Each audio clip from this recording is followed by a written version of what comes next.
It is my pleasure to host you all here tonight at the Foreign Office. This evening has been a long time coming,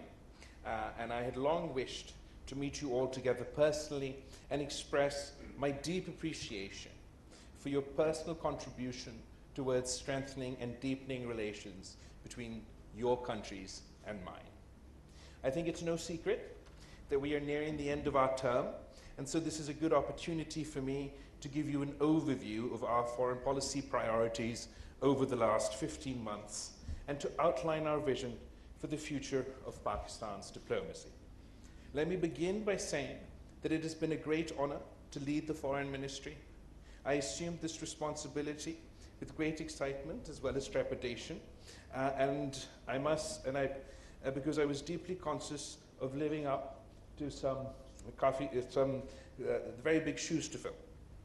My grandfather was a Foreign Minister of Pakistan, and I'm not sure that many of you know this, but my mother also, before being propelled into politics, had aspirations to join the Foreign Service. And while this was sort of an unexpected path for me, and after a series of fortunate events and some unfortunate events, I found myself in this position. It has indeed been a great honor and a privilege to serve in this ministry, to interact with each and every one of you over the very chaotic last 15 months, but it has also been an honor to serve with some of the finest men and women working for the government of Pakistan here in the Foreign Ministry, whether they're stationed here at home or abroad in your capitals. I'm sure that you will testify to the fact that the Pakistani Foreign Service is not only made up by thorough professionals, but we often punch above our weight. And we do so with sort of, less means than many other countries, but with all the more effort. And I'd like to take this opportunity in your presence to recognize my ambassadors stationed across the world, and the officers stationed here at the Foreign Office that make it easier to run the day-to-day affairs of this ministry. And a round of applause for all of them. Thank you.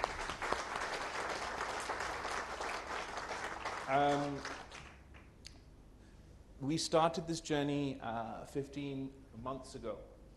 with the aim of returning a sense of professionalism over populism to the Foreign Ministry, with a commitment to humility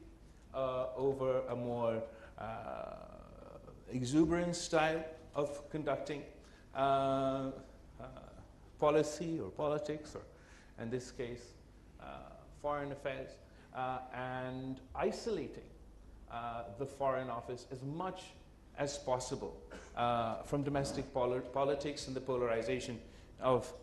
domestic politics. I can't say that we've been entirely successful at everything we do, but I'd like to say that we have brought a marked difference to the conducting of affairs in this ministry. And I can personally attest to the fact that despite being in a highly political position, and probably the first amongst foreign ministers in being a more political foreign minister, I've tried my best to keep politics away from the conduct of our foreign policy, and to that end, I believe, we have been successful. Secondly, we've tried to restore engagement across the board, and I've tried to break all records from previous foreign ministers as to the number of capitals I have visited as a foreign minister, and I must say I've been shocked to see the immense potential that exists and that is yet to be untapped for Pakistan and a whole host of countries that I have engaged with over the last 15 months. And I hope that this experience serves me well going forward to really lean in and take advantage of the potential that exists within our bilateral relations. I know that all of you here work day and night in improving those bilateral relationships, but I think you will all agree that for one reason or the other, we are unable to unlock the true potential of our respective bilateral relationships. And that's another area I believe that a new generation really must lean into working with the international community. We've seen time and time again that the challenges that Pakistan faces, or any country faces, are not restrained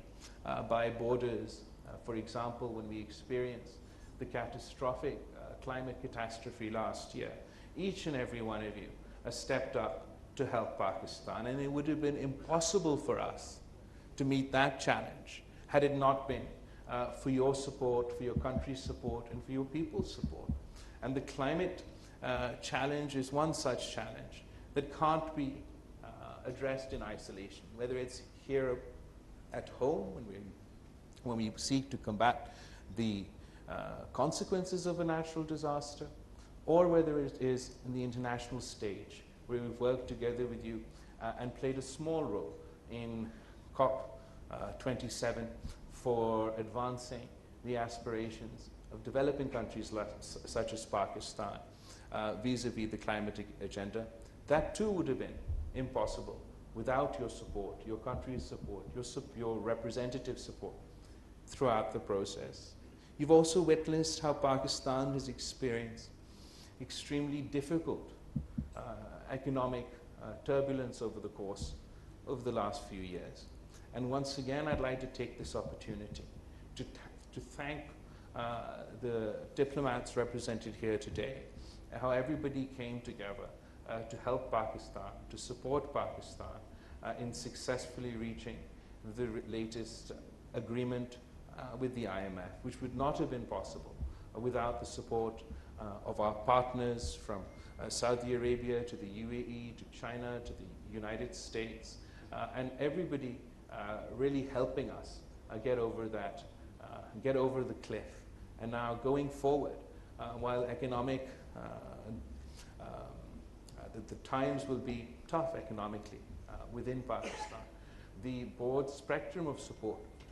for this reform package, not only from the 13 parties that make up the coalition government, but also from the opposition, suggests that this is a consensus reform process that we hope will bring about the necessary changes, the hard and difficult choices that not only need to be taken but need to be sustained to pull Pakistan out of our economic difficulties, and so that we can work together with all of you to unlock that potential I was talking about earlier. And finally, we're heading into elections, and as with many countries represented here today, we too are experiencing heightened partisanship and heightened polarization in the lead up to our elections. But I am confident or optimistic, hopefully not naive, that after we conduct these elections in a timely manner, we'll be able to return to a sense of political stability. And hopefully the people of Pakistan will get to make a choice in the upcoming elections. They'll get to choose between politicians or political parties that feed off the politics of hate, the politics of division, the politics of vendetta, or those politicians that offer a message of hope, that offer a message of unity, and have a sense of purpose and a desire to deliver. And the only way to deliver within the political system or the structure within Pakistan is to be singularly focused on your goals and on your aims and what you want to achieve,